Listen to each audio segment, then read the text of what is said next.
Hello again, my old friend. Tonight, our steps take us far from the cracked concrete and scorched ruins of the familiar wastes, beneath the twisted canopy of the south, where the air clings like damp cloth and the trees remember things better left forgotten. We walk the edge of memory and madness. So dim your lights, steady your breath, and let the sounds of the mire lull you deeper. The traveler moved alone down the southern road, where the remnants of old US Route 11 broke apart beneath creeping vines and cracked under the weight of time. They wore no faction's colors, no sigils of allegiance, just a faded cloak darkened with old water stains and the grime of hard travel. A pit boy gleamed dully on their wrist, the casing battered, the screen webbed with thin cracks that glowed faintly in the encroaching dusk.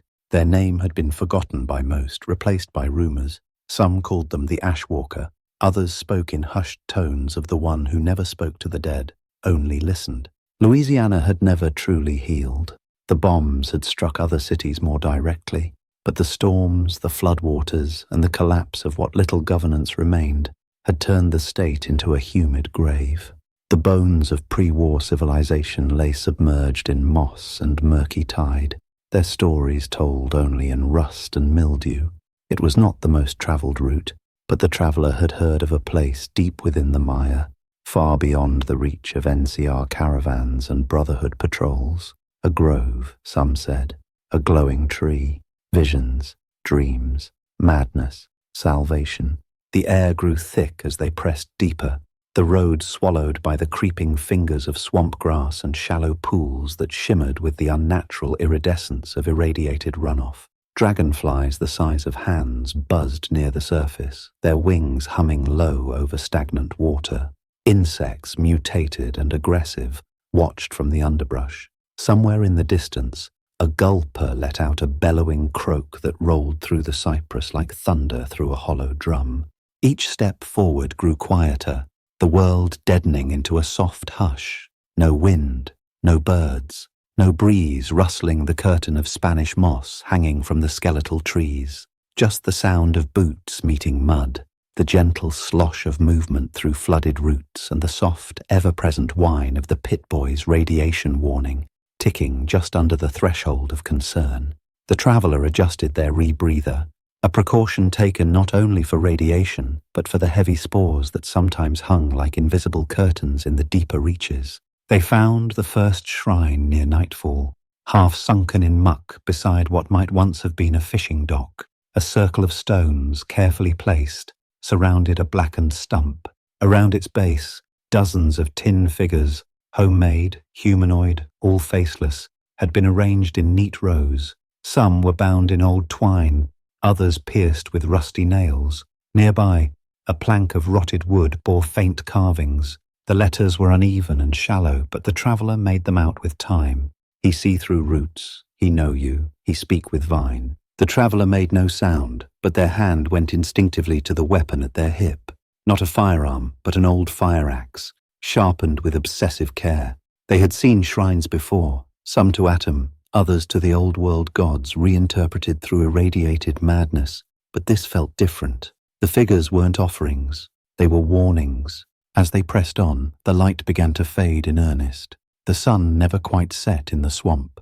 It was simply swallowed. Darkness emerged, not from the sky, but from the water and trees, rising up to cover the world in a thick, wet veil. The traveller set up camp on a dry rise, barely wide enough for their bedroll. A long-dead gas station, its roof collapsed and its pumps turned to nests by wasps and thornroot, offered the illusion of shelter. They didn't sleep. Not truly.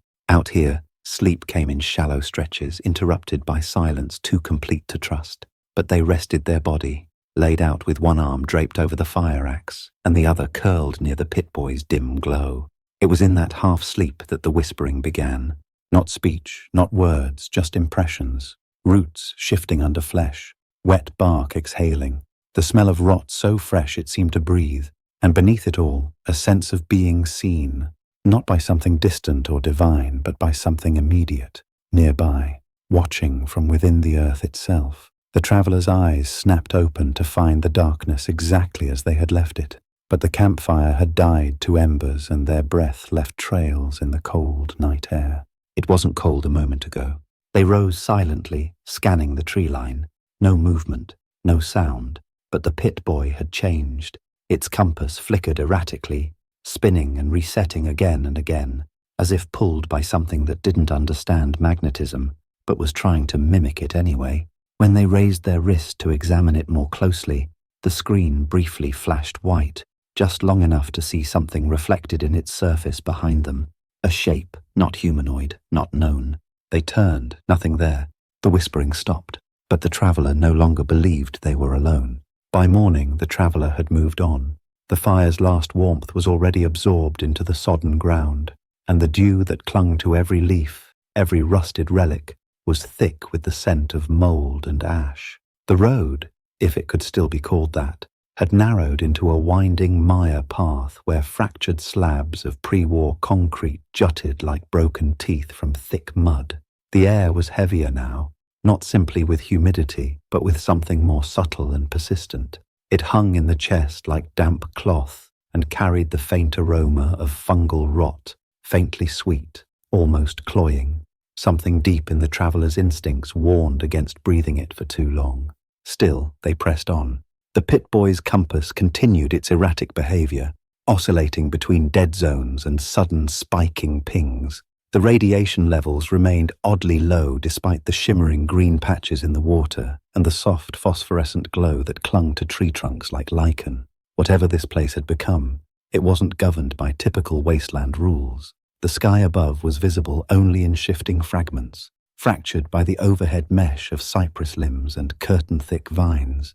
And even though it was well past sunrise, only a murky twilight filtered through. As the traveller stepped over the bloated carcass of a long-dead Brahmin, its horns tangled in thorn root, they heard the first murmurs. Not voices, not truly, but something that rode the stillness, faint and rhythmic like breath behind a closed door. A thrum, subtle and low, buried in the timbre of the swamp itself. It seemed to resonate through the very air, indistinguishable from the chirr of distant insects or the low croak of amphibians, yet unmistakably not natural. When they paused to listen more closely, it stopped. When they moved again, it resumed. The traveller said nothing aloud. Long ago they had learned not to speak to what might answer. Around midday they came upon a causeway of wood and stone, half swallowed by moss and rot. It rose slightly above the waterline, offering a narrow bridge across a fetid channel of green sludge. Signs of old habitation dotted the sides. Cans rusted beyond recognition, broken tools, a child's boot, and a wireframe lantern grown through with vine. The traveller stepped carefully. Here the silence grew total, broken only by the soft thump of boot on damp wood. Each step drew them further into a deeper pocket of stillness where even the insects held their breath. And then came the singing. It did not come from ahead nor behind, but somewhere distant, echoing strangely as if filtered through miles of damp stone and twisted timber. A single voice, female, melodic but not pleasant.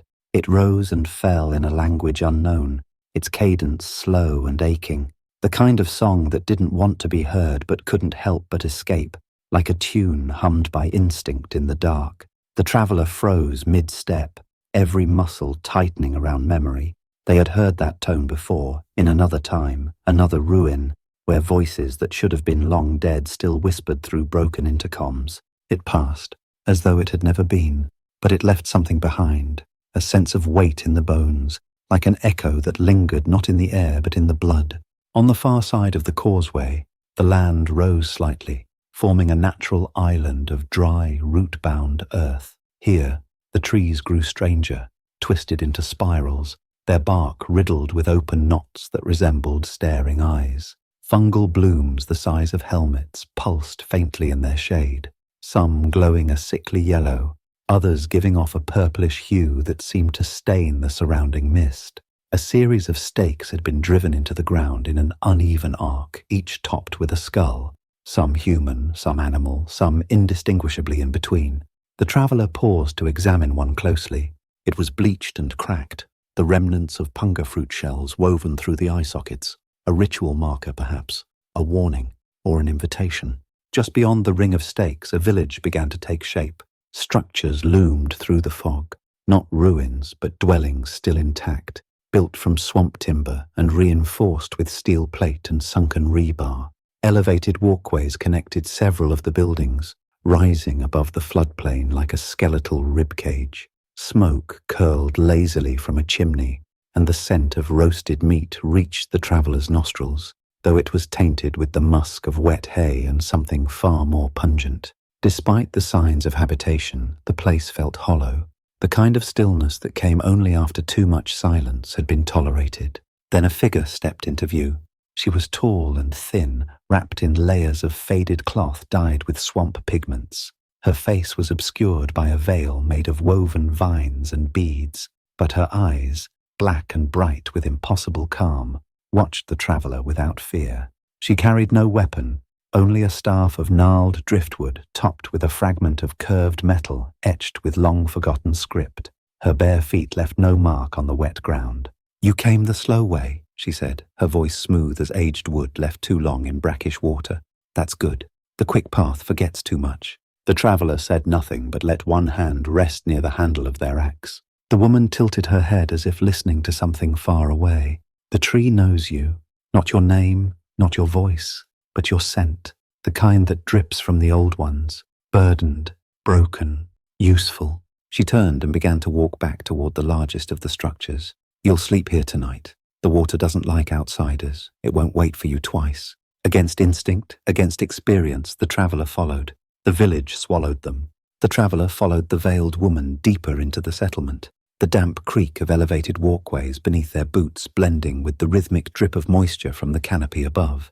The structures of Mirelite were suspended like spiders' nests in the trees, half swallowed by creeping vines and clinging fungus. Moss blanketed every rooftop, and long strands of mist clung to the gaps between buildings like cobwebs in a forgotten cellar.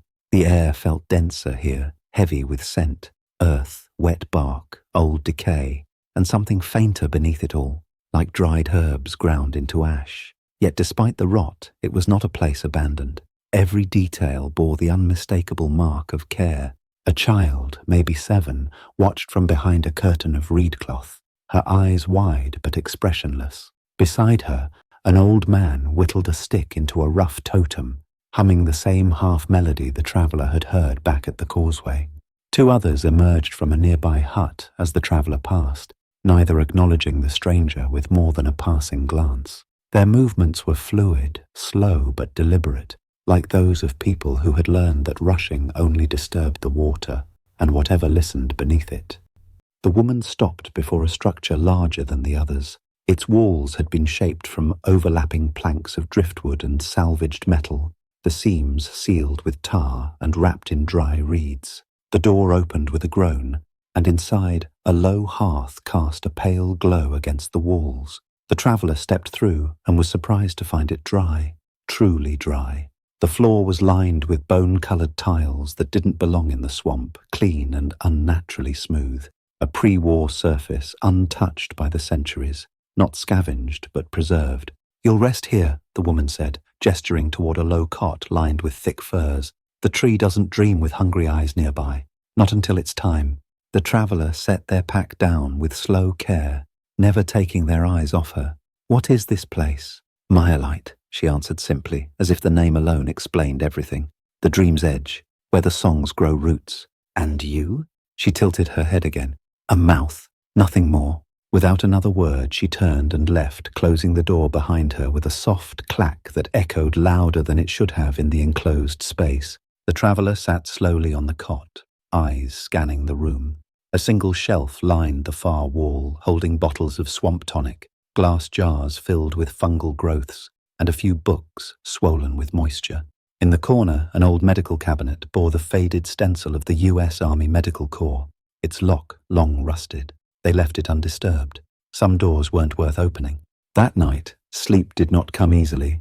The walls seemed to breathe, ever so faintly, as if the whole structure was alive and aware. The sounds of the village were almost non-existent. No laughter, no arguments, no music, no dogs. Just the soft whisper of water moving underfoot and the occasional shift of wooden beams settling under their own age. The traveller lay still for hours before fatigue finally claimed them. When sleep arrived, it did so without warning. The dream began not with vision, but with smell, sweet rot, burned cloth, salt. Then came sound, the same song from earlier, but closer now, sung in whispers around their head. Shapes moved in the dark, not quite people, but not beasts either. Long arms and longer fingers, skin that glistened like wet bark, and mouths sewn shut with thornvine. The traveller tried to move, to reach for the axe always close at hand, but in the dream, their limbs obeyed a different rhythm. They walked instead, barefoot through shallow water that steamed with green light. At the centre of the dream stood a tree, not massive in size, but impossible in presence. It pulsed with life, its bark veined with bioluminescent patterns that throbbed like a heartbeat. Its branches reached not upward, but downward, sinking into the water like roots seeking earth above. From those limbs hung masks made of fungus and bone, each whispering a name the traveller did not remember. Then the tree turned, or perhaps the dream did. A face, vast and bark-skinned, opened its eyes. The traveller awoke, gasping. Morning had come without ceremony. The interior of the hut was unchanged, but the cot beneath them was damp with sweat, and their muscles ached as though they'd been walking all night. They rose cautiously, re-securing their gear with practiced fingers, and stepped outside. The village was alive now, in a quiet way. People moved between buildings, tending to Brahmin in elevated pens, sorting herbs and wet cloth, stirring great bubbling pots of stew that gave off a smell equal parts savoury and sour. The veiled woman was nowhere to be seen, but a child approached, offering a bowl of food with both hands. The traveller accepted it without speaking. It was stew, tato root, myalurk meat, and something else they couldn't identify. It tasted better than it smelled. Afterward, they walked the length of the village, careful not to intrude. No one stopped them. No one asked their name. The people of Myalite behaved not as if they had accepted the traveller, but as if the traveller had always been there, simply another part of the village's strange rhythm. That, more than anything, unsettled them. Near the far edge of the settlement, past a walkway half-eaten by rot, the traveller found what could only be called a chapel. It was open to the air, circular in design, its floor covered in spiral patterns made from bone and shell. At its centre, a mound of soil held a sapling, small, gnarled and glowing faintly from within. Around it knelt several villagers, heads bowed, hands buried in the earth. The traveller turned to leave and saw, for the first time, the path that led down. It was barely noticeable, hidden behind a growth of moss and shaded by a veil of hanging vines. Stone steps descended into the mire, not outward, but into the land itself. A tunnel, old, artificial, a structure buried beneath the swamp. Their breath caught. Vault doors didn't usually sit this close to the surface. They looked down at their pit boy, and for the first time in days, the compass pointed steadily, directly toward the hidden stair. The path was narrow and steep, descending between walls of ancient stone that sweated with moisture and pulsed with the faint bioluminescence that had become so familiar. The traveller's boots slipped once on the slick moss coating the edges, but they caught themselves quickly, gripping the haft of the fire-axe more tightly. Behind them, the village of Myalite faded into the hush of morning mist, its quiet routines continuing without notice or concern for the stranger's descent. Before them, the earth grew darker, the light stranger, and the air thicker with the scent of memory. Each step downward deepened a feeling that had been creeping into the traveller's bones since they crossed the boundary marked by skulls. It wasn't dread, not exactly, but anticipation wrapped in something older than fear. It felt like stepping into a dream you'd had before but couldn't remember until you were already in the middle of it. The kind of dream that knew your name even if you didn't speak it out loud. At the base of the path, the tunnel opened into a clearing no wider than a small chamber, its walls formed by tree roots as thick as pillars and braided together with what looked like sinew and scrap. At the centre grew a tree, not the sapling seen in the chapel above, but its source, its mother, its heart. It wasn't large in the way that ancient trees in legend are often described, not tall nor particularly wide, but its presence dominated the space. The traveller could feel it in their marrow. Its bark was pale, almost white, streaked with red sap that ran like veins. Its leaves, where they existed, were thin and translucent, and glowed softly with a greenish hue, swaying despite the still air. And from the tree came music, not played or sung in the traditional sense, but emitted from the very structure of the thing, like the slow vibration of wind through the strings of an unseen instrument. The traveller knelt unconsciously, not from reverence but from pressure. Something unseen pressed gently against the edges of their thoughts, not with violence but insistence, like a finger tapping glass. They closed their eyes and the music changed. The sound grew sharper, higher tones layered over the low hum. Then came voices, not distinct at first but merging into a collective whisper. Each word seemed to echo in their head before it formed in their ears. A chorus not of speech but of sensation. Images followed, a view from beneath the ground, water lapping at a coffin-shaped room, a face not theirs wearing their memories, a sensation of sinking, of merging. The traveller gasped and opened their eyes. The clearing had not changed, but something in them had. The axe still hung at their side, but it felt heavier now. Their limbs responded sluggishly. A wetness had gathered at the base of their skull, and their skin itched where the spores clung more thickly than before. The pit boy emitted a soft chime, then went silent. Its screen had gone blank. "You saw it," said a voice behind them. The traveller turned sharply, but the veiled woman stood calmly near the edge of the root-formed room, hands folded before her. "The tree shares what it's given. It's old, older than vaults, older than maps. It drank the dreams of everyone who died near it, and now it dreams of them in return." The traveller didn't answer.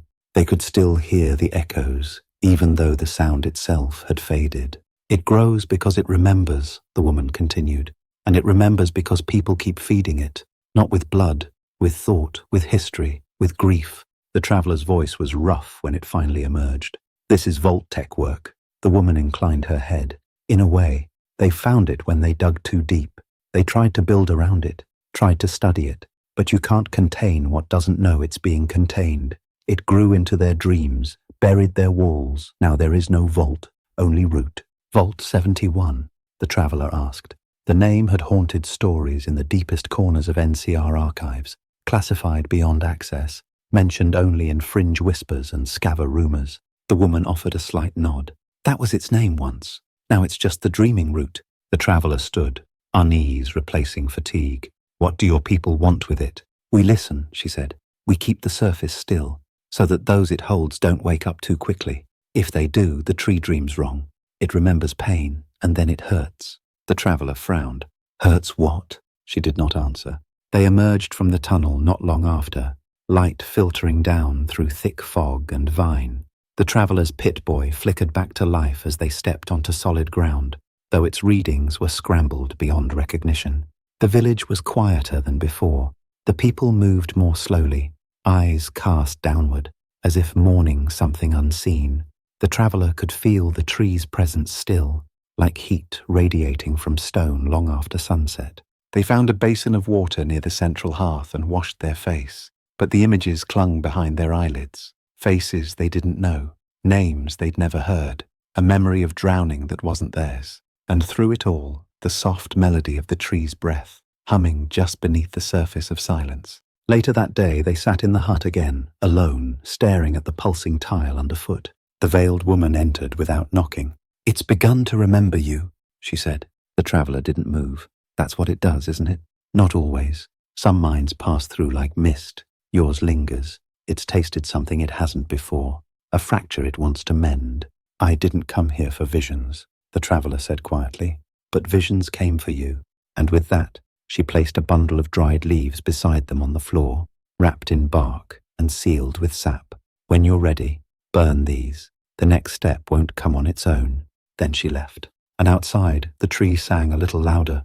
That evening, the village grew colder, not in temperature but in spirit. The usual quiet routines had stilled even further, as though the people of Mirelight were collectively holding their breath. Fires still burned in hearths and food was still stirred in their low, bubbling pots, but no songs were hummed, no footsteps echoed on the walkways. Lorna felt the change like a shift in pressure, as though the very air had grown thicker, pressing in with the same intent weight she had felt in the tree's chamber. And still the music lingered beneath it all, quieter now, but ever present, like a lullaby hummed by something that never truly slept. She had not burned the leaves. They remained wrapped and untouched in the corner of the hut, their brittle edges rustling softly whenever she turned too quickly. She could smell them even now, the pungent blend of mold and mint tinged with an undercurrent of iron. Whatever ritual they were intended for, it could wait. She had other questions, questions the veiled woman wouldn't answer, and that the tree, in its ancient dreaming, only hinted at. She left the hut under the pretense of collecting water, but her path turned away from the communal wells and toward the far edges of the settlement, where the structures grew fewer and the light less eager to follow. The village had been carefully constructed around the upper skeleton of whatever old vault lay beneath, and while the inhabitants seemed content to stay close to the chapel and hearths, she wanted to see what they avoided. Her boots found their way along an overgrown footpath that curved away from the walkways. The wood here was softer, spongier, and gave underfoot with every step. Thorn vines crept across the trail like veins, and twice she had to cut her way forward with the blade of her fire axe. The swamp pressed in closer here. Trees leaned low, their limbs burdened by decades of lichen and rot, and beneath them the ground sloped gently downward until it met the edge of a shallow, reeking pond. There, half sunken in the muck, stood what might once have been a schoolhouse. Its roof was mostly collapsed, swallowed by trees that had burst through its structure and now wore it like a crown. Broken windows stared out like eye sockets in a skull, and its walls bore markings, not from weather or collapse, but deliberate carvings etched into the surface. She moved closer and examined one with the glow of her pit boy. It was a child's drawing, crude but clear, figures standing beneath a tree. One lay on the ground, limbs outstretched. Another stood over them with arms raised. Above them all, the tree's branches writhed like tendrils, and from those tendrils hung faces, dozens of them, all smiling. She pushed the door open with a groan of protest from the rusted hinges, revealing a dark interior thick with mold and broken furniture. Old lesson boards leaned against the far wall, warped and blistered by moisture. A row of desks, long since decayed, had collapsed inward like dominoes. At the back of the room stood a row of lockers, some still closed, others gaping wide with their contents spilling out in tangled heaps of clothing and skeletal remains. But it was what lined the wall above them that made Lorna pause. Photographs, faded, wrinkled, and stained with rot, but photographs nonetheless. Dozens of them, pinned to the wall with rusty nails. Each one showed a child. Some smiled, some didn't. Their clothes varied. Pre-war uniforms, scavenged tunics, simple woven garments made from swamp reed. But their eyes shared a similar brightness. Names had been written beneath most of the photos in crude charcoal, some smeared beyond recognition. Lorna stepped back, heart quickening. She hadn't seen a single child in the village since her arrival, save the one girl who offered her stew, who had looked on her not with curiosity, but with expectation, as if she'd seen her before, as if she'd known her. A sound drew her attention from outside, a soft scraping like bone dragged across wood. She turned slowly and stepped back through the doorway, eyes scanning the tree line. The mist had thickened again, and the pond now shimmered with an unnatural hue, its surface still as glass. Across it, on the far side, stood 3 figures. Women, maybe, or men. It was difficult to tell. They wore long robes of swamp-woven fabric and no masks. Their eyes glowed faintly in the fog, and their mouths moved in unison, though no sound reached her ears. They watched her, and then, just as quietly, they stepped backward into the mist and were gone. Lorna didn't return the way she'd come. Instead, she cut a path through the underbrush, bypassing the village centre entirely, until she reached the far side of the chapel grounds. There, near the outer perimeter of the spiral bone circle, she found an opening partially hidden by moss and root. It led downward, another tunnel, smaller than the one she had taken before but man-made, or once man-made. Its walls were lined with the remnants of pre-war insulation and corroded metal, long since overtaken by fungal growths. She followed it. The tunnel twisted once, then widened into a chamber that might have been a storage vault or security checkpoint. A rusted desk lay overturned, its terminal shattered and overgrown with fungus. Shelves lined the walls, now empty or filled with shattered canisters and spoiled chemical packs. But at the center of the room, surrounded by a circle of decayed equipment, lay a hatch. It bore the symbol of Vault-Tec, barely visible beneath a thick layer of moss. Vault 71. She knelt and placed her hand against it. It was warm, not with heat, but with something deeper, something pulsing in time with her own heartbeat. The tree wasn't just growing above the vault, it was growing from it. She stood slowly, eyes narrowing. The villagers hadn't preserved the vault. They had been born from it. The hatch had no visible lock, no wheel to turn, no keypad, no mechanism left intact by time or decay. It looked sealed by intention, not just abandonment. But Lorna Vance had opened worse. She searched the chamber for clues, examining the rusted shelves, the shattered tools, even the fragments of vault suits crumpled in corners like the molted skins of long-dead animals. Most bore only scraps of readable insignia, but a few still carried traces of the original blue and yellow, now blackened with age and spore rot. She found a crowbar half buried under a fallen conduit and wedged it against the hatch seam. Metal groaned, wet and fibrous, as though the hatch was not steel anymore but something more organic, something becoming wood or bone. It opened with a sound like breath releasing from a long-held lung. The air beneath was not stale as she expected, but moist and humming, alive. A faint green glow pulsed from below, and with it came the subtle murmur she now recognized as the dreaming tree's constant companion. That not quite music, that vibration she felt more than heard. Lorna stepped down carefully, fire axe in one hand, Pit-Boy casting weak light from the other. The steps beneath her creaked not with rust but with moisture, as if roots now held the structure together in place of beams and rebar. With each step, the silence changed, shaped into pressure. Thoughts not her own brushed against her mind's edge like leaves in the dark. The stairwell ended in what had once been a security foyer, now overtaken by fungus and vine.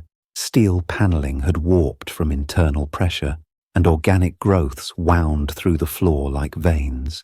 The overhead lights blinked erratically, powered by some unknown, unseen source. Lorna moved carefully, her boots squelching through shallow puddles that reflected warped reflections. At one point, she paused to examine a rusted sign beside a fallen security door. Memory Echo Lab 3C, clearance alpha only. She stared at the words longer than necessary. Echo. The term surfaced again and again in Vault-Tec rumors, classified documents, denied experiments, rogue installations like the one beneath Mariposa, like the ruins in New Reno, like the myths surrounding the Divide. Projects designed not just to preserve life, but to reshape identity, to control history by controlling memory. Vault 71 hadn't failed. It had transformed. She moved forward, deeper into the structure. Terminals blinked from cracked housings, many overtaken by creeping moss. She passed through rooms that once held dormitories, classrooms, hydroponics, each repurposed by the swamp's slow reclamation. Beds of vines cushioned broken beds. Fungus grew where food had once been prepared. Screens still played looped footage of orientation videos, distorted faces smiling as pre-war mascots danced across corrupted frames. And then she found the first body. It lay cradled in a nest of root and cloth, propped in the corner of what had once been a common area. The skeleton was almost entirely clean, save for moss that grew between its ribs. Its vault suit had fused with the root beneath it, and around its skull, fungus had grown into a perfect halo. Lorna crouched beside it and noticed a recording device embedded in the wall just above the head. The power indicator blinked softly. Still active. She tapped it. The speaker hissed, then clicked. A man's voice, clear despite the age. "This is Overseer Malin. Week 78. Most of the remaining residents are experiencing overlapping dreams now. We've stopped isolating memory events. Containment was impossible once the fungus achieved full root saturation. We're not dying. We're changing. The fungus doesn't kill. It learns. It remembers. We tried to contain the memories it absorbed, tried to separate them from the host minds. It didn't work. They came back wrong. It's copying us, making new versions when the originals pass. I don't think anyone realizes. We're not the same people who came in anymore. We're just echoes." The message ended. Lorna stood, blood cold beneath her skin. Echoes. That word again. The villagers, their movements, their calm, their silence. They weren't descendants, they were repeats. She pressed further, driven now not by curiosity, but by dread. Deeper into the vault, she found rooms filled with preserved fungal cultures, labeled jars arranged like trophies in sealed glass lockers, notes scrawled across the walls, names paired with dates and numbers, some with slashes through them. One name reappeared repeatedly, T. Rel, Subject 0. She entered a chamber marked Spore Sink Containment and stopped cold. The walls pulsed, the floor writhed. Hundreds of seed-like nodes lined the chamber, suspended from root systems that fed them like umbilical cords. Inside each one, faint human shapes floated in a viscous, luminous fluid. Some looked like children, some old. Some bore faces Lorna recognized from the photographs pinned inside the schoolhouse. She stepped closer to one pod, hand raised against the glass.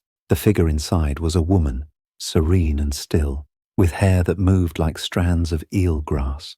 As Lorna touched the surface, the figure's eyes opened and stared straight at her. She recoiled, stumbling back, heart hammering. Behind her, a panel in the wall slid open. She turned, axe raised, but it was not a guard, not a raider, not a ghoul. It was the veiled woman. "Now you see," she said softly. Lorna steadied her breath. "What are they?" "Memories, preserved, reused, given new rhythm. They're people." "They were," the woman said, "and they are again. Every cycle, the tree remembers the best version, the one that stayed, the one that didn't break. You keep them alive to keep your village alive." The woman stepped closer. "No, we don't keep them. We are them." Lorna's grip tightened. "What happens when the tree remembers wrong?" The veiled woman tilted her head. Her voice dropped to a whisper. "Then we suffer. Then we burn." And all around them, the pods began to sing. The song swelled, not in volume but in presence. It filled the chamber like mist, saturating the air with a rhythm that pulsed through bone and blood alike. It was not melody as humans understood it. No notes, no harmony, only the soft, undulating call of 1,000 half-remembered voices stitched together in impossible unison. Lorna backed away from the singing pods, every nerve raw. The veiled woman remained perfectly still, arms folded as though bearing witness to a familiar sunrise. "You're one of them," Lorna said, her voice low, not in accusation, but realization. "I am many of them," the woman replied gently, her veil lifting slightly in the breath of a fungal vent behind her. "Tarella Rel, Overseer Malin, Dahlia Varn, even a piece of the girl who brought you stew. I am a choir of old intentions." Lorna's pulse thundered behind her eyes. "Then who was the first?" The woman stepped aside, revealing a corridor carved not by Vault-Tec engineers, but by root and time. It sloped downward at an impossible angle, its walls lined with slick bark and glowing veins that pulsed like arteries. Beyond it, the song deepened, resonating in a lower register that made Lorna's breath hitch in her throat. The pit boy flickered again, its screen dimming to grey. "The first is waiting," the woman said, "and it remembers you." Lorna turned to face her. "I've never been here before." "You haven't, but the one you were might have." The corridor breathed around them. The light shifted subtly, casting shadows that looked too much like reaching fingers. She said nothing more. She simply walked forward, disappearing into the living tunnel. Lorna followed, hand still on the fire axe, though what she intended to strike with it, she couldn't say. The further she went, the less the axe felt like a weapon and more like an anchor, a reminder, a weight tied to identity in a place where identity dissolved. The walls of the tunnel grew softer as she descended, not soft like soil or flesh, but memory soft, details eroding the longer she looked, patterns repeated, colors looped into themselves, time stuttered. Her steps began to echo differently, doubling back as if the sound didn't belong to her stride. At one point, she passed a rusted sign marked Observation Wing C, its letters half swallowed by mold. Then, inexplicably, she passed it again and again. "Where is this leading?" she muttered, but the corridor offered no answer. She finally emerged into a vast chamber that had once been circular. Now it was warped, its ceiling bowed inward like a stretched lung, the floor overtaken by root and fungal bloom. In the center stood what remained of a central vault server, a massive, curved installation housing memory archives, surveillance records, biometric data. What hadn't decayed had been absorbed. Cables and conduits were now conduits no longer. They were veins, vessels. The machine had become something more or something less. Lorna approached cautiously. The song here was louder, more insistent. Her thoughts blurred at the edges. She saw a child's drawing etched into the metal, stick figures under a great tree, the same image from the schoolhouse wall. Below it, written in a child's uneven hand, was a name, Lorna. Her breath caught. She hadn't given them her name. She reached the server housing.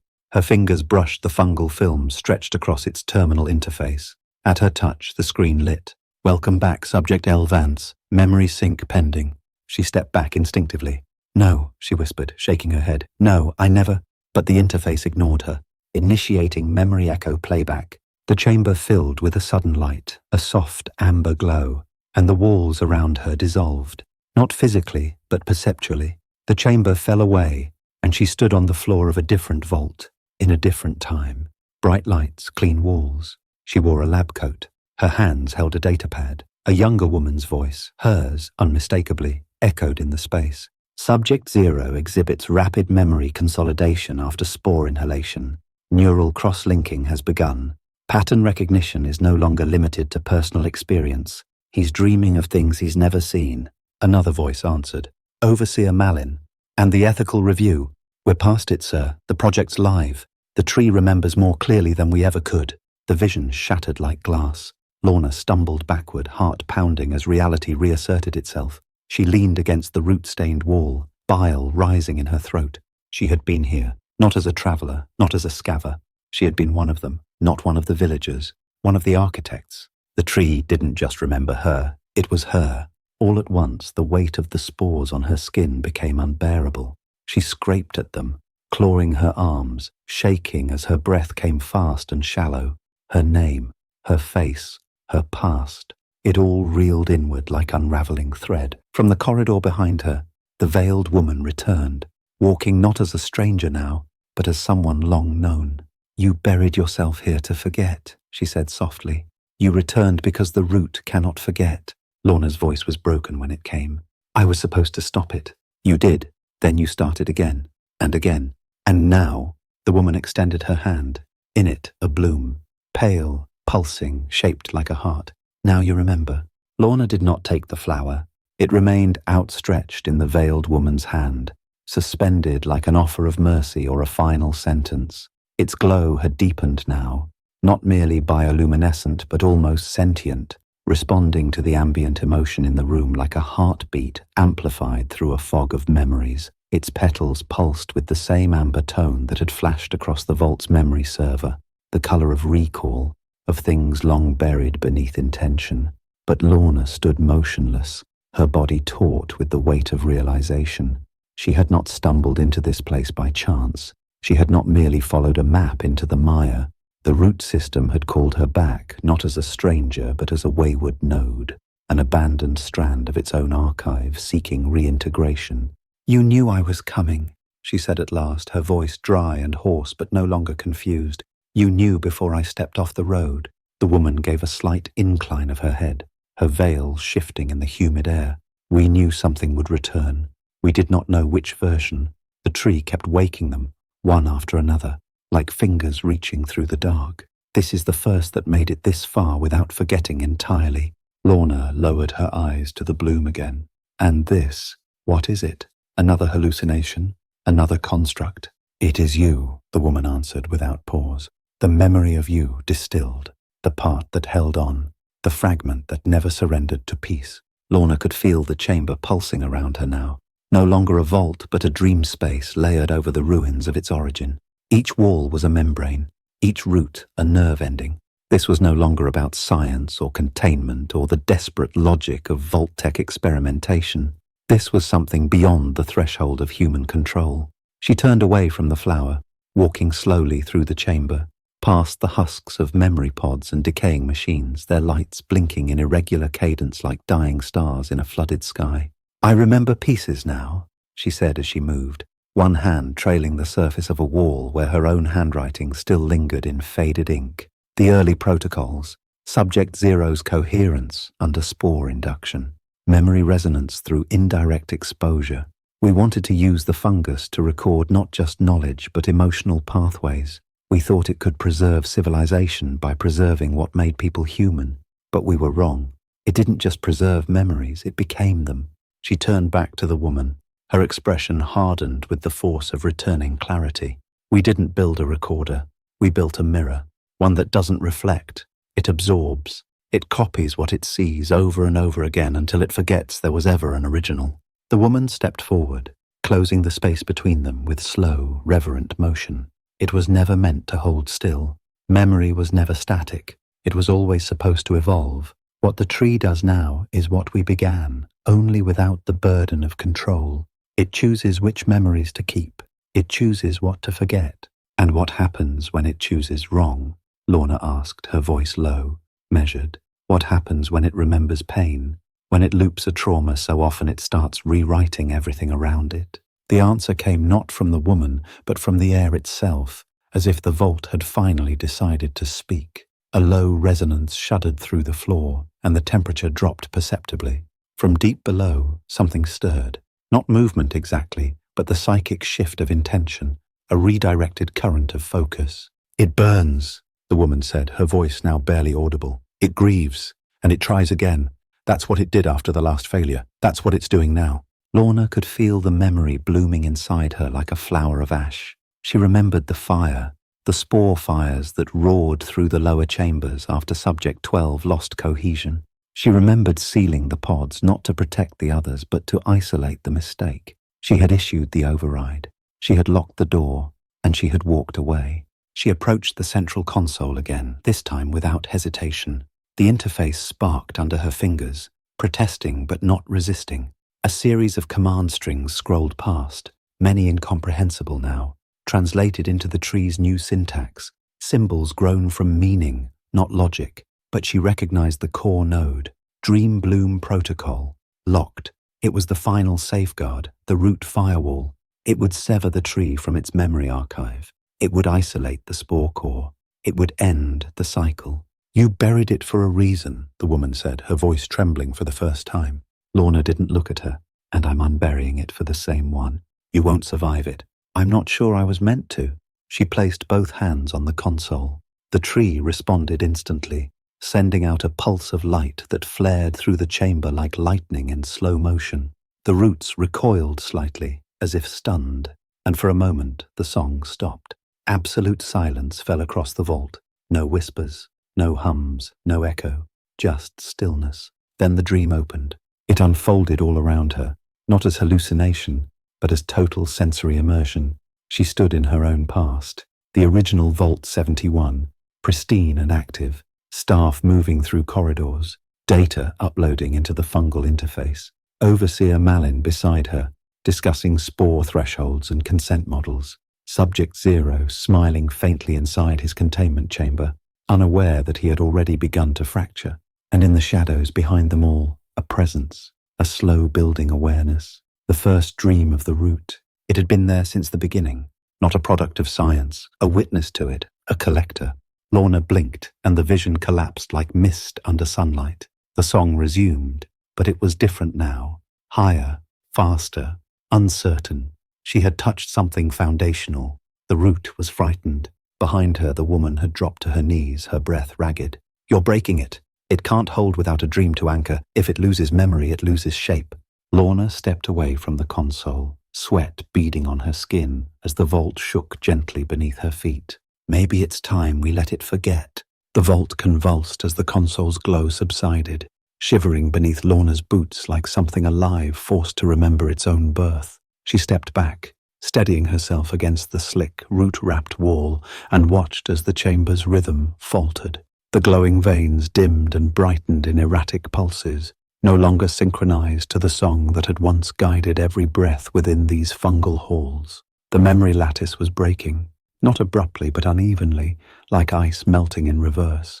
A slow, pained retreat of thought from root, of dream from form. And somewhere deeper still, beneath the archives and spores and looping fragments of broken lives, something was stirring. Not with confusion, but with awareness. The veiled woman remained kneeling, her hands clasped tightly, her head bowed as though shielding herself from a storm that came not with wind, but with forgetting. Her body trembled, and from her mouth came a broken litany in no language Lorna recognized, a chorus of syllables too smooth, too ancient to be pre-war. Words shaped by years of mimicry echoed until they meant only rhythm. She reached for Lorna blindly. "You've cracked the cradle," she whispered. "Now the prophet dreams aloud." Lorna moved past her, not out of cruelty but necessity.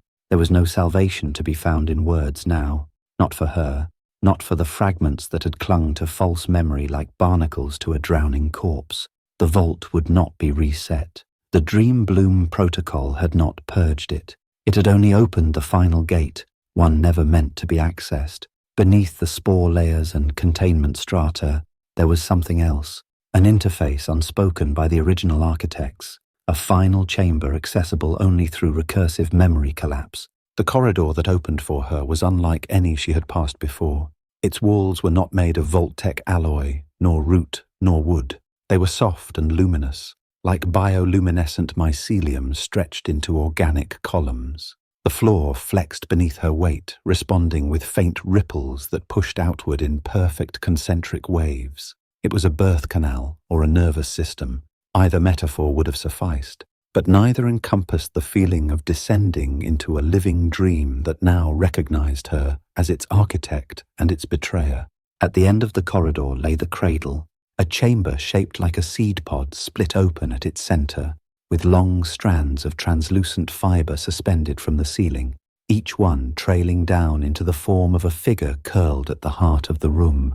The figure was small, child-sized, wrapped in robes woven from vine and lichen, its skin a sickly green that shimmered with gold flecks beneath the chamber's internal light.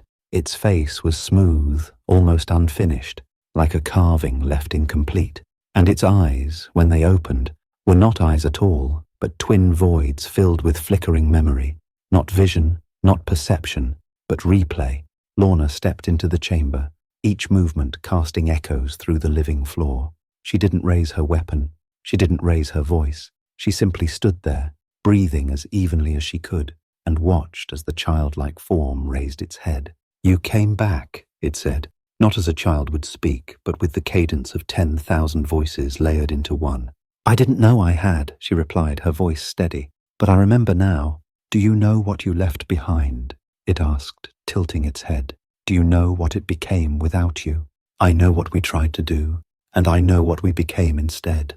The prophet uncrossed its legs, unfolding with an unsettling grace. Its limbs were jointed strangely, as though shaped from too many sources and never reconciled into a single form.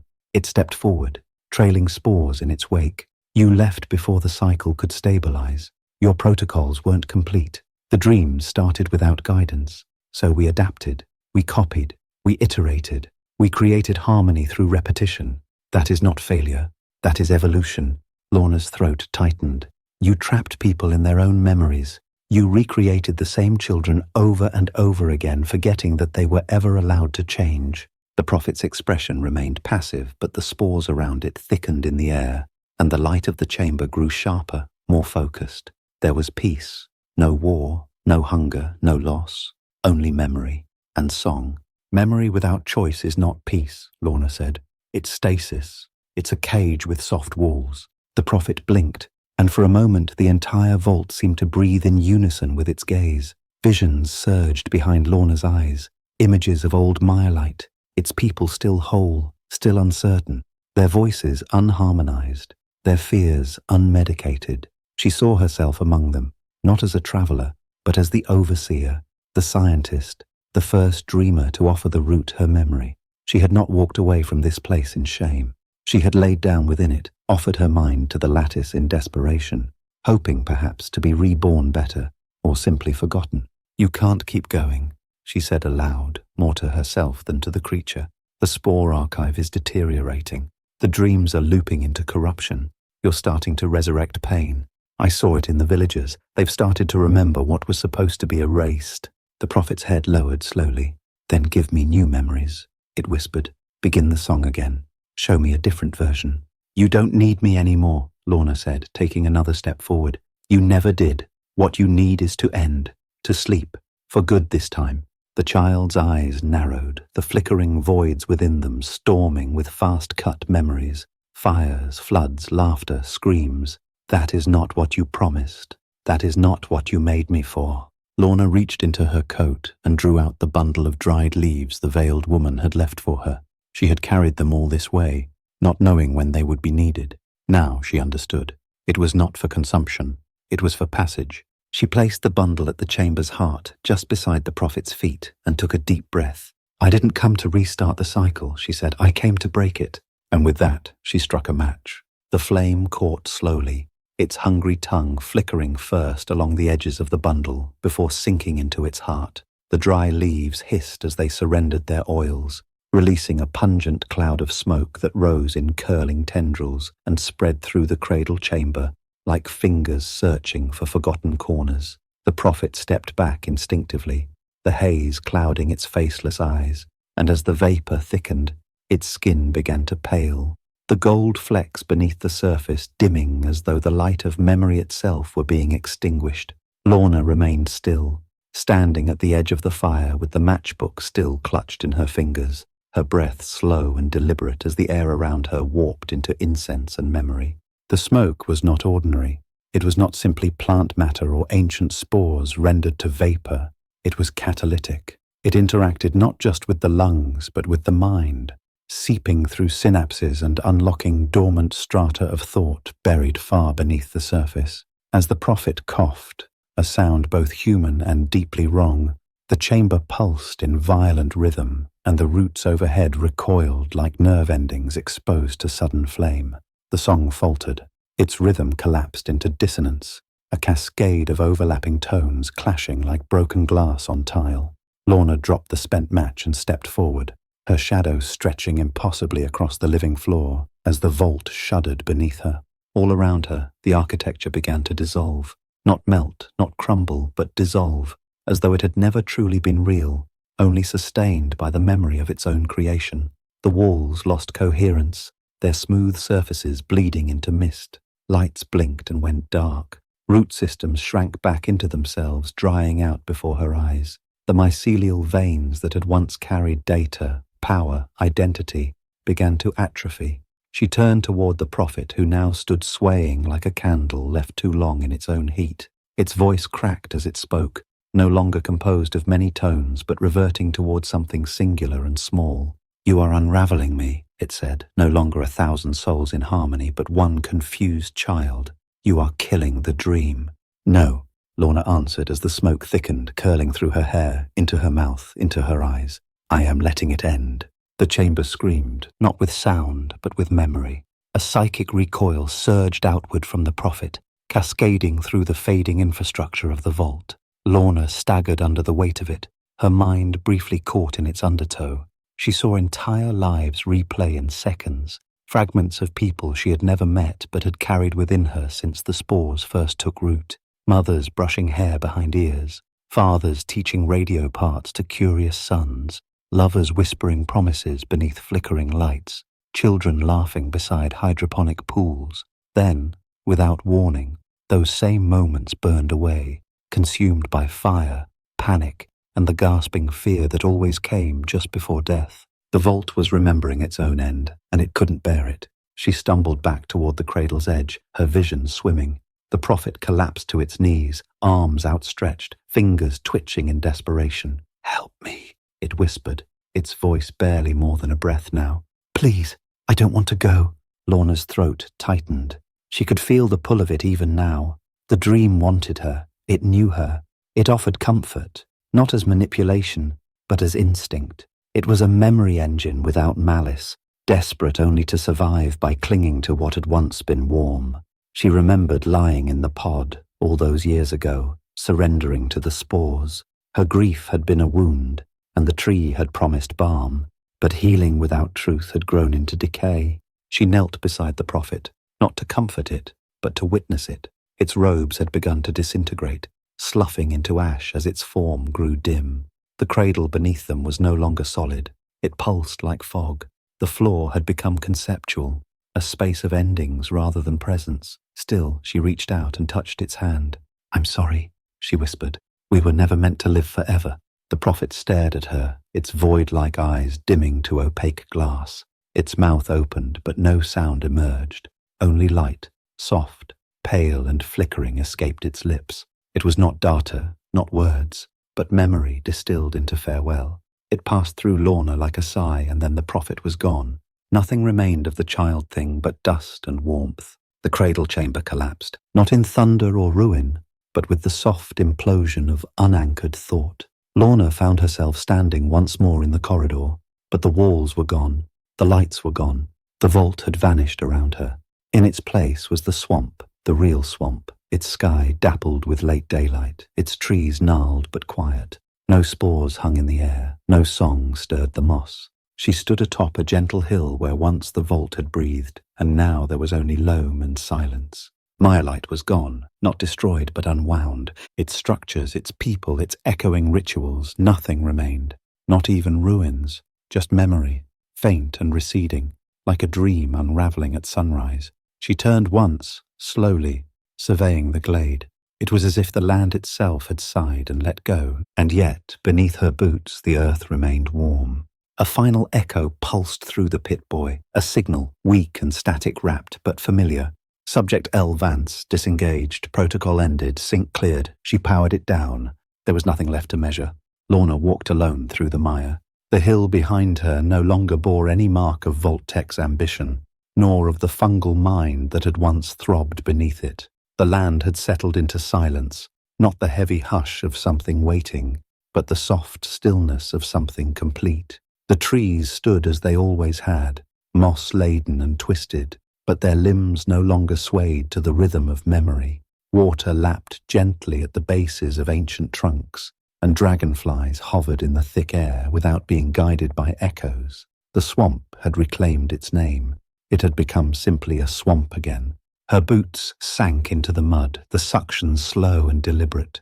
Each step reminded her of the weight of her body, of her return to the ordinary rules of gravity and muscle and breath. The pit boy hung inert at her side, its screen blank, its circuits burned out by the final memory pulse. She no longer needed its guidance. Whatever coordinates it had once tracked, whatever signals it had followed, were gone now, dissolved in the collapse of the vault's dreaming core.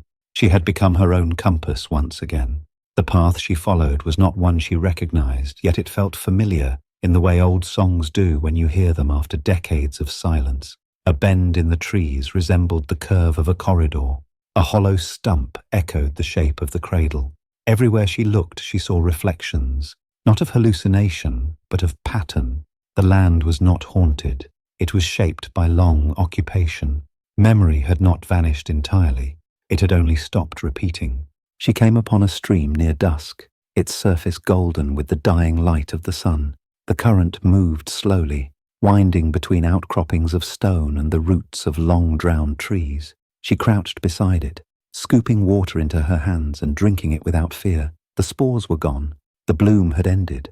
Whatever lingered now was organic, unshaped by Vault-Tech's designs. It was water as it was meant to be, cool, quiet, indifferent. The reflection that met her gaze was hers and not hers. The face bore the features she remembered, lined with age, the dark eyes, the faint scar across her brow. But something beneath it had shifted. She could feel it in the way her thoughts no longer circled.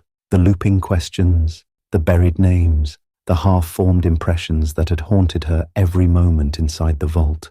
These had gone still, not erased, not forgotten, but laid to rest. She sat by the stream and allowed herself to breathe deeply, to listen without urgency to the sounds around her. Frogs croaked. A distant bird called once, then fell silent. Insects moved unseen beneath the canopy. For the first time in what felt like years, perhaps what was years, Lorna Vance experienced time as something forward-moving. She didn't weep. There had been too many tears inside the dream.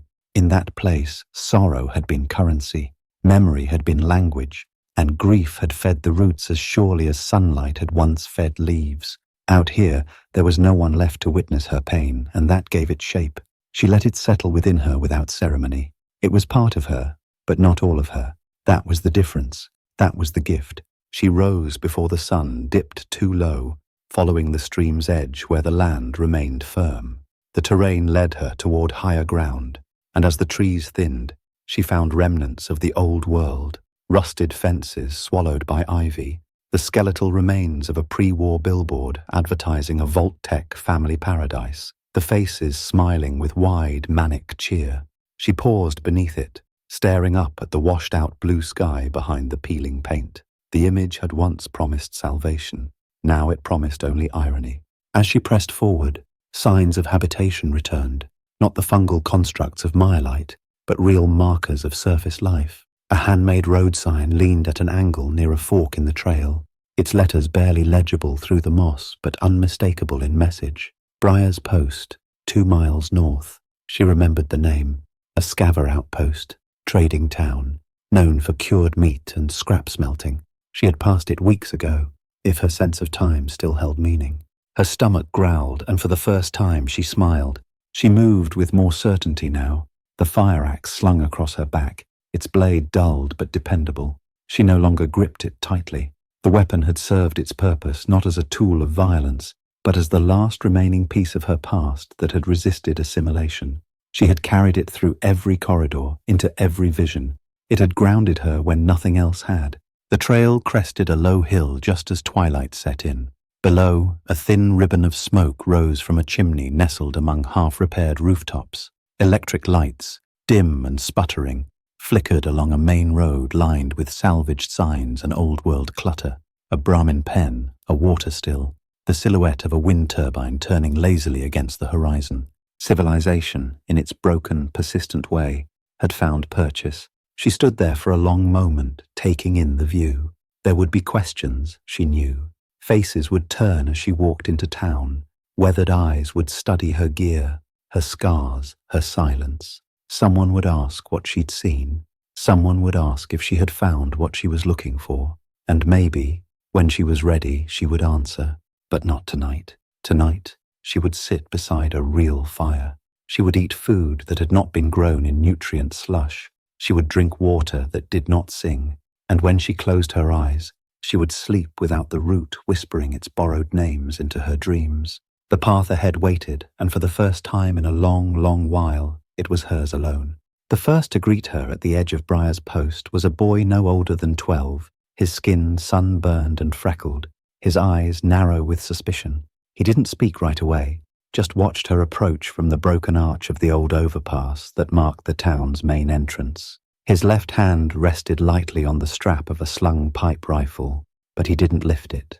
Not yet. Lorna nodded as she passed, neither slowing nor quickening her pace. He turned his head to follow her until she disappeared beneath the warped metal shade of the first trading stall. The town unfolded like many she had seen across the reclaimed zones, cobbled together from shipping containers, crash-lifted rooftops, and skeletal remnants of pre-war construction. Tarp awnings fluttered on clotheslines strung from ruin to ruin, and the air carried the scent of roasted maize and powdered Brahmin jerky, underscored faintly by burning plastic. Generators thumped in the background, sending dull pulses through the ground that gave the place a heartbeat. People moved slowly but with purpose, gathering water, repairing scrap walls, tending to livestock. No one smiled. No one asked questions. They noticed her, but they didn't stop her. At the far end of the main street, just past a corrugated shack that served as a communal mess, she found a fire, a real fire, contained within a half-buried oil drum. Its flame danced with the yellow-red warmth of something honest, not fueled by processed chemical gels or synthetic logs. 3 people sat around it on folding chairs, one older man with a bent spine, a woman wearing a patched vest of caravan leathers, and a younger man whose boots were still coated in wet mud from some recent marsh trek. They looked up as she approached. "You lost?" the woman asked, voice low, unwelcoming. Lorna shook her head and adjusted the fire axe against her shoulder. "No, just ended a long walk." The older man squinted, then motioned to the empty chair opposite him. "Well, if you're not raiding and you're not preaching, there's room by the flame. You got caps, you'll eat. If not, we got dishes to scrub." She nodded once and lowered herself into the chair, feeling the weight of her legs only now that they had been given permission to rest. The fire was hypnotic. its warmth seeping through the layers of dried sweat and swamp haze clinging to her skin. The conversation resumed around her, not about her but near her, as though she had always been sitting there. Trade runs delayed again, the young man muttered, eyes on the fire. Caravan from Dry Hollow hasn't shown. 3 days late. They probably rerouted, the woman said. That valley's crawling with ghoul dogs now. Might be they turned south. The old man didn't respond. He stared into the fire, lips moving slightly in some internal rhythm. Lorna leaned closer, not to interrupt, but to listen. His words were faint, almost inaudible, and only after several repetitions did she recognize the pattern. A mantra, something older than the town, maybe older than him. She cleared her throat gently. What's he saying? The woman looked at her without blinking. That's his fire prayer. Says it keeps the old dreams away. Lorna turned her gaze to the flame again, her breath catching. And does it? The woman shrugged. Depends what you mean by old. Later that night they fed her, not as a guest, but as a labourer. She spent the dusk hours cleaning the dust-clogged vents behind the mess hall, trading sweat for food and asking no favours. The work was grounding, concrete. It reminded her of the years before Vault 71, before the spores, before the memory engines and the recursive dreaming that fractured identity like glass under pressure. The simple ache of muscle was something she hadn't felt in too long. When she finally returned to the fire, a metal plate of maize hash and dried beetroot in her lap, she felt as though she'd earned more than the meal. She'd earned presence. The town didn't ask who she had been. Briar's Post was built on forgetting, but not all things could be buried so easily. That night, she took a blanket and a corner of dry floor inside the wind-damaged frame of an old Holovid repair shop. The walls still bore posters from the last broadcasts of the pre-war networks, bright, smiling anchors and glowing advertisements for Vault-Tech's family relocation plans. She stared at the faded ink as the town settled into its nocturnal rhythm. Crickets, generator hum, the distant bark of a Brahmin, unsettled by some unseen motion. Sleep came quickly, but it didn't come clean. She stood in a field, not the swamp, not Mire-light, a flat, golden plain beneath a sun that hovered low and red like a dying eye. Figures moved along the horizon, too distant to recognize but not unknown. Each one wore a version of her own face. Each one walked in a different direction. None looked back. When she woke, her mouth was dry, her palms damp. The fire outside had gone out. She rose, walked back to the hearth drum, and stared at its cooling ashes. The others were gone. Only the coals remained, glowing faintly, like memories refusing to die completely. She knelt, stirred the remains gently with a piece of broken metal, and whispered without meaning to, I remember. I remember. I let it go, and in the darkness far away something in the swamp heard her. Morning in Briar's Post rose slowly, as if the sun itself had been reluctant to return. The mist clung to the rooftops in fragile bands, and the trees beyond the scrap walls moved with a wind no one could feel. Lorna stood outside the Holovid shop long before the rest of the town stirred, watching as the haze gradually gave way to light. Her eyes were hollow but alert, her body steady, though no true rest had reached her bones. The dream had not followed her in the usual sense, not the voices, not the song, but something else had come, a taste, a knowing, a confirmation that though the cradle had died, the roots ran deeper still. She had expected peace, not immediate, not absolute, but something akin to closure. Instead, she woke with the sense of being watched, not from the town, not from any of its watchmen or scavers, but from something vast and low and ancient that had remembered her in silence. It hadn't been anger, not even recognition. It had been mourning. By the time the town began to move, merchants setting up stalls, workers hauling fuel barrels, an old woman brushing ash from the temple stoop, Lorna had already walked a full circuit along the outer perimeter. She traced the lines of the scrap wall, noting where old tree roots pressed up against the boundary, where fungal growth curled faintly at the base of the wooden stakes. At one corner, someone had burned back the overgrowth, leaving char marks in concentric rings around a twisted cypress stump. The scent of it still lingered, bitter and sweet, like death done politely. The boy from the overpass approached her again, this time without his rifle. He stood close, watching her watch the earth. That stump wasn't always there, he said flatly. Lorna glanced at him, curious but not startled. What was there before? Just ground, dirt and moss. He hesitated, scuffing a boot across the dry leaves. Then a dream came. People heard it. Nobody saw anything. But next day, it was here. Whole stump, full grown, roots already deep. It bled when someone cut it. She crouched beside it, examining the ring of singed earth. It was recent, within a week, maybe less. The bark bore striations that looked less like natural grain and more like scar tissue. Familiar patterns she'd seen etched along the memory vault's inner walls. The roots did not recoil when she touched them. They were warm. "Do you remember your dreams?" she asked. The boy frowned. "Sometimes. Not really. Just feelings, like swimming in stories you've already read." She rose slowly, brushing the soot from her fingers. "It remembers you too." He gave her a sharp look, unsure if it was a threat or an invitation. Later that day, the merchant woman in the patched leathers brought her word of a trader's tale. Someone passing through from the southern wastes had told of a marsh village that vanished without a sound, leaving behind only swamp and silence. No wreckage, no bones, just stillness. Lorna said nothing as she listened, but her throat tightened with the weight of it.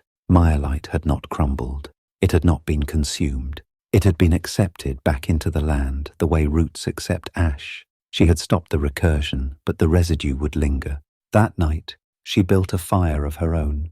Not the shared hearth, not a community blaze, but a solitary flame within a stone circle she found half buried near the far end of the post, past the Brahmin pens, and beside a toppled water tank. The stones were ancient, some marked with runes too eroded to read, others bearing hand-scratched prayers in the crude tongue of settlers. She lit it with scavenged kindling, no accelerants, no synthetic logs, just wood and spark. She watched the flames rise as if listening to a language she had once spoken fluently.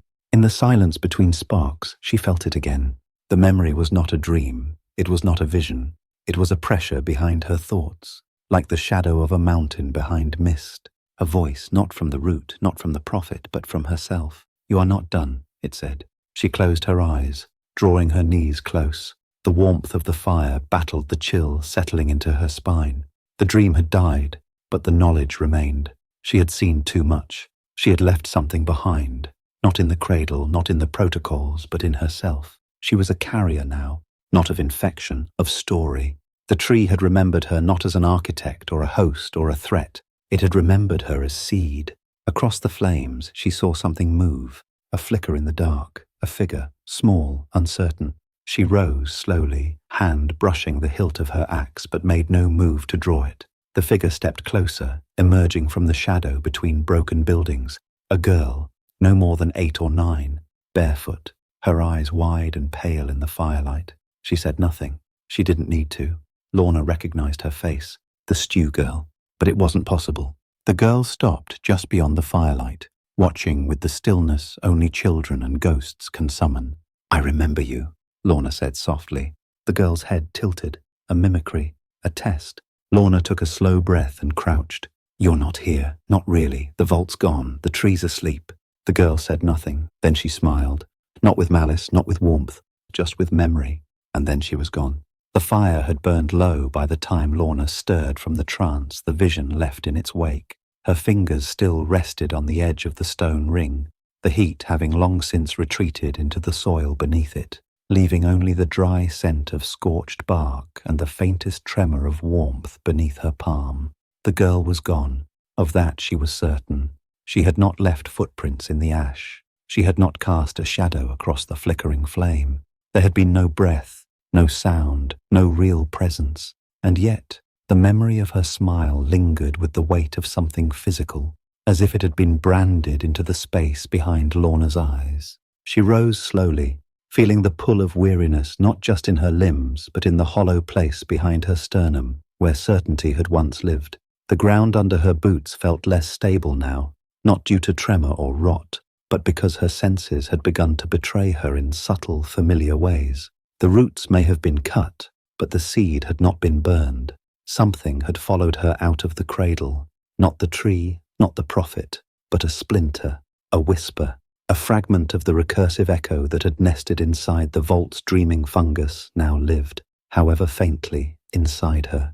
She didn't speak of it the next morning, though the woman at the mess line eyed her for a long while as she accepted her ration of boiled radbeet and salted maize. The trader from Dry Hollow had finally arrived sometime in the night, half of his wares spoiled by moisture, and talk among the townsfolk turned to spoilage protocols and storage rotation.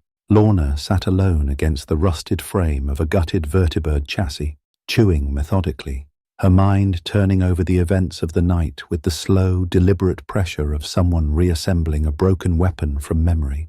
The girl had not been an illusion. She had been too precise, too clear.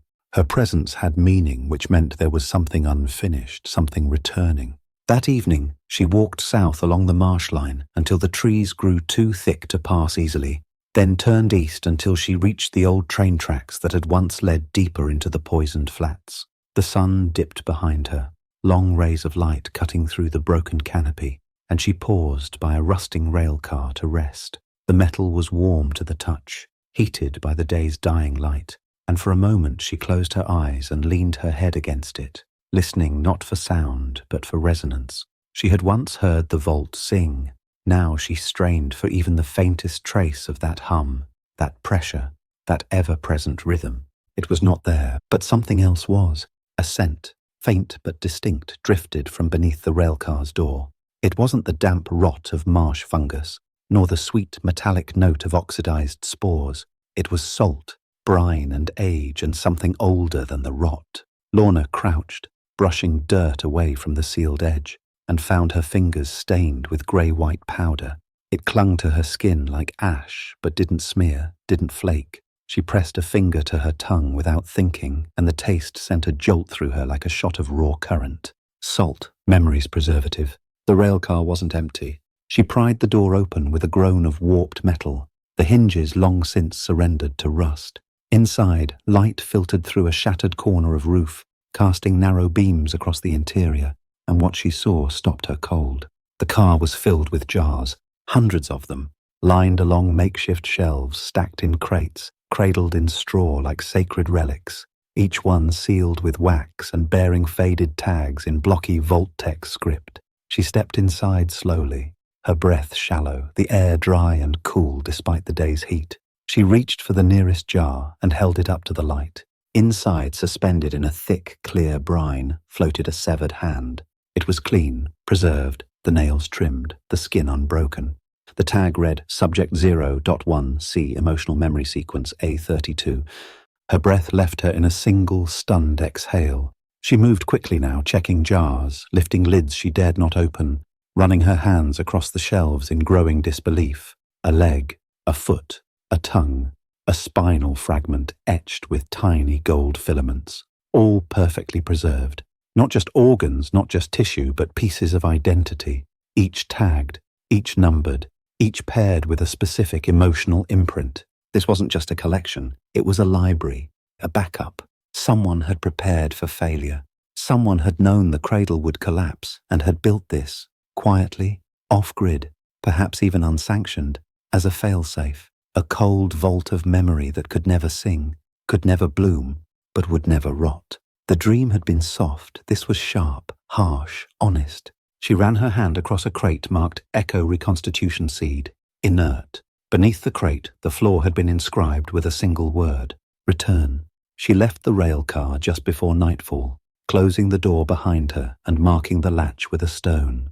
The salt still clung to her fingertips. The presence she had felt in the fire, the girl's silent appearance. This had not been coincidence. It had been direction. The cradle's death had not ended the recursion.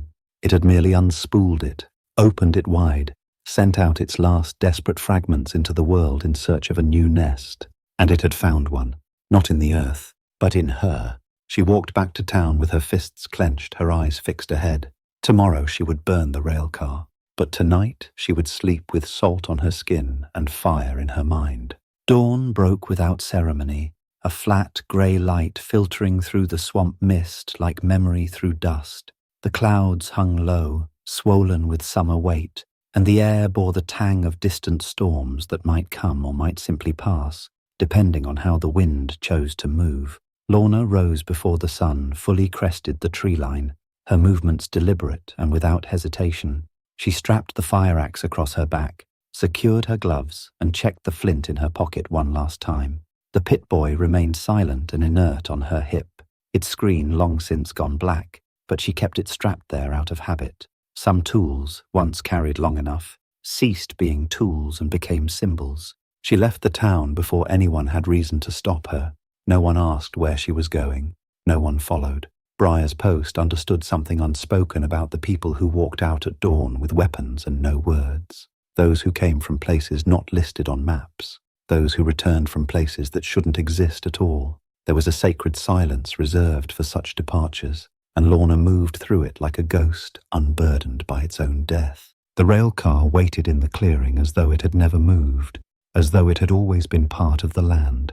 The surrounding brush bore no signs of intrusion, no footprints but her own. The stone she had placed beside the latch was untouched.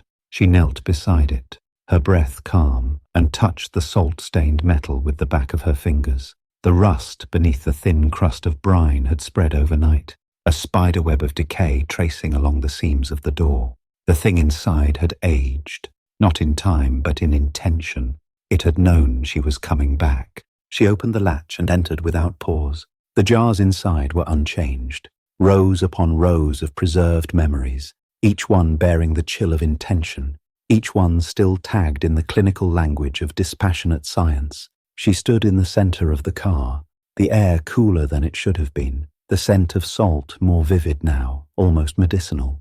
She drew the fire axe slowly from her back, not to strike, but to place it down gently beside the crate marked Echo Reconstitution Seed, inert. She ran her hand over the lid once more, then cracked the wax seal with her thumbnail. Inside was not what she expected. There was no spore cluster, no tendrils of fungal tissue awaiting activation, no latent mycelial mind curled in on itself. Instead, there was a data core, round, no larger than a human heart, its outer casing formed from black ceramic with a single strip of glowing filament running across the top. She recognized it instantly. It was Vault-Tech's earliest neural capture unit, one of the prototypes intended to transfer not thought but emotional context. It had never made it past field testing. The risks had been too great, the imprinting too volatile, but someone had kept one, not to test it but to preserve it, not to use it but to remember what it was. She lifted it from the crate and held it in both hands. It was warm, not from heat but from recognition. The data inside was not inert. It was dormant. It pulsed faintly beneath her fingers, responding not to touch, but to proximity. Something about her presence stirred the echo within.